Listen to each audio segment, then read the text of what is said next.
Okay, so this is the exact process I used to buy and resell cars. I never did it intentionally, but moving forward, I will be doing it intentionally. So the profit margin should be higher. So let's get right into it. Now, and you're going to want to stick around because I'm going to be able to save you time, money, stress, because I've lost thousands of dollars. I can cut your learning curve if you stick around. So go ahead. So first and foremost, you need capital. You don't need an exact amount. The more the better. Not because you're going to be buying more expensive cars.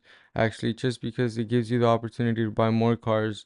The more cars you're able to have, the more you're able to resell, the more profit. You don't need to buy cars that are 20,000. Actually, the more you spend, the less likely you are to sell the car, because remember, you're selling the car privately. So people need to have money to be able to drop in one payment. When it's 8 to 10,000, that's understandable. When it's 10 to 15, that's understandable. Once you start pushing 15 to more, not everybody has it, so you want to find a range that works with you. So with that out the way, we need to go ahead and start off with getting acquainted with the marketplace. So the apps that I use is Facebook Marketplace and OfferUp. You need to get acquainted with the marketplace and the value of the cars. So for example, if a car is worth 10,000, you're offering 8 to 9,000 because you need the upside to make profit. Now, if you're wondering why would they not sell the car and make profit themselves, well, what you're doing here is you're leveraging what they don't have. So you have money, they want money.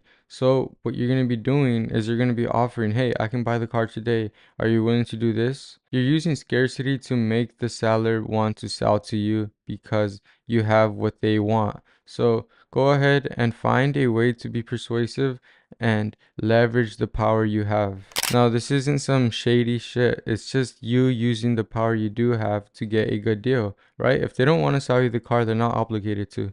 There's people that are going to say no, and that's their word, and that's that. But there's people that are going to be willing to fold on their price, and that's where you come in and take a car that's reliable, doesn't have issues. You wash it, you take pictures, and you relist it with a better description and the better pictures.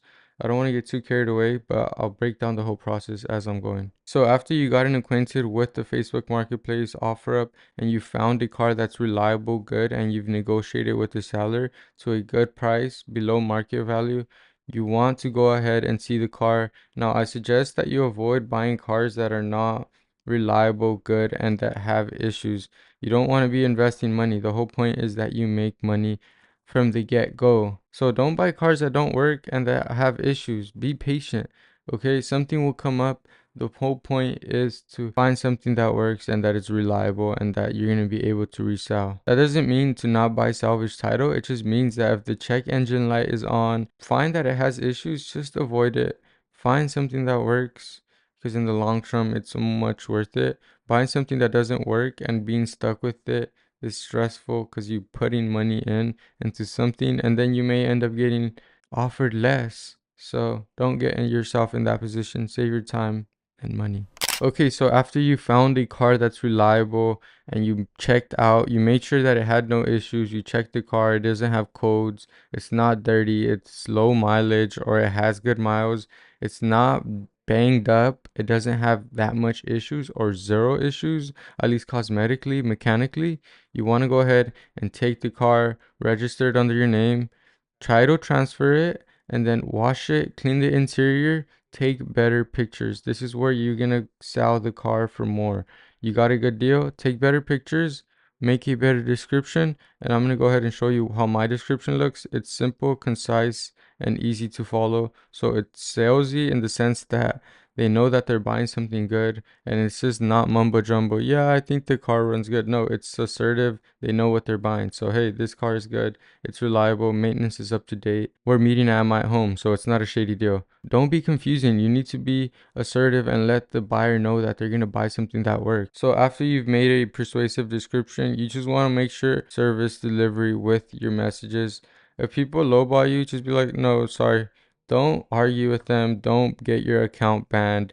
Don't take it personal. You know, people are going to lowball you, and that's okay. Entertain those who are serious, and the car should sell in and of itself if you did the right thing. So to summarize it, find a car that works, that's reliable, good, good maintenance, it doesn't have issues, no codes, no check engine light. Make sure that you got it below market value, and the way that you do that is by offering to buy it today or as soon as possible and negotiating with the seller. And I need to emphasize this because I want to save you time, money, stress, and the whole hassle of buying something that doesn't work. Don't do it.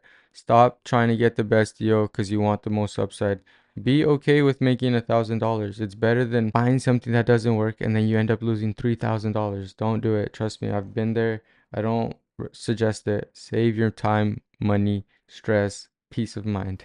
So then after you've bought it, wash the car, get it detailed in and out. Do your best to clean it. You don't have to pay a detailer. You don't have to buff the paint. You just need to make sure that the interior is clean, it's not shitted in, and that the car is washed and you get good pictures. And then create a persuasive description. So sell the car. It's good, it's reliable, it's a good daily. You want to comfort the buyer, so that's what you're doing in the description. Like I said, I already put up how my description looks, and it's not that complicated. It's very easy. I'm telling you everything that I do, and if you implement all this, you can add $2,000 to $3,000 profit into your income while working a full-time job. It's basically that easy. The barrier to entry is just having that capital, but you can start off with $5,000. But I suggest having like 8,000 just because it makes it easier, but that's beyond the point. And then my closing notes would be, from what I've learned, is that I suggest that you actually do the title transfer and don't float it.